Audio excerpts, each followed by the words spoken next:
ഈയൊരു വീടാണ് നമുക്ക് സ്വന്തമായി അവകാശപ്പെടാനുള്ളൂ.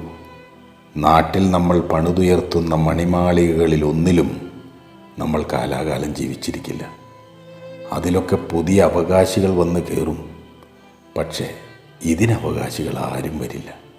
ഇതാണ് നമുക്ക് ശാശ്വതമായി താമസിക്കാനുള്ള ഭവനം. ഇതിലൊന്ന് തിരിഞ്ഞും മറിഞ്ഞ് കിടക്കാൻ പോലും കഴിയില്ല. ഇതിൽ നമ്മൾ വന്ന് കിടന്നേ മതിയാവൂ.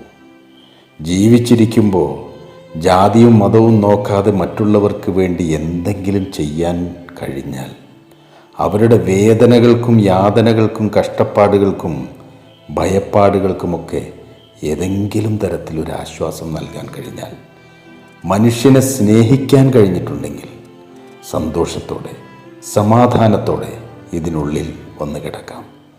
എന്തെല്ലാം പ്രതീക്ഷകളും സ്വപ്നങ്ങളും ബാക്കി വെച്ച് പോയവരായിരിക്കും ഇവിടെ അന്തിയുറങ്ങുന്നത്. നാളെ നമ്മളും എല്ലാം ഉപേക്ഷിച്ച് ഇവിടെ വന്നേ തീരൂ.